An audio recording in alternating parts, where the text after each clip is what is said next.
We are going to miss him incredibly. 3 families, 2 of them grieving, one wondering what the future will hold. Their lives changed forever in these twisted shards of metal and plastic.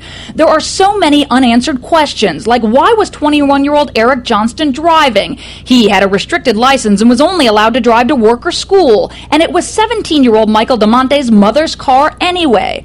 And why wasn't anyone, including the only survivor, 16-year-old Drake Boyer, wearing a seatbelt? The young kids, I think sometimes they feel infallible, and when they're out there driving around, they don't realize the serious nature of driving that vehicle itself. None of it makes any sense. Neighbors wonder what they were doing out at 2 a.m. on a school night. Investigators say they found alcohol in the car, but it's not clear whether anyone had been drinking. Friends said they had been hanging out, and in the moments before the crash, decided to run out for cigarettes. He called me and I didn't answer the phone, and lucky I didn't, because he would have said, come on, let's go, and then I would have been in the car with him. And probably would not survive. The car was speeding on a dirt road when it hit these train tracks.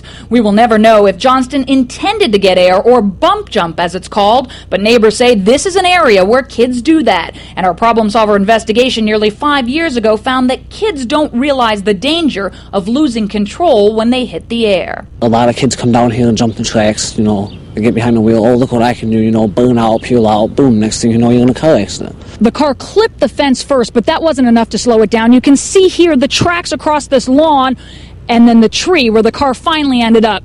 Investigators say the people in the front seat never had a chance. Drake Boyer was pinned under the back seat. He lived with serious head injuries, but only because of this woman who saw the crash, then saw flames coming from the engine. She got a fire extinguisher and put the fire out, never realizing there was another victim still in the car. Didn't know until a policeman came back to tell her. And he goes, did you know that you saved that kid's life? And I'm like, no.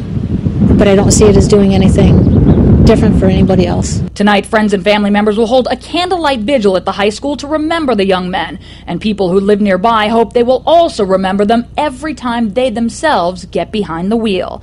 Carrie Birmingham, Fox 2 News.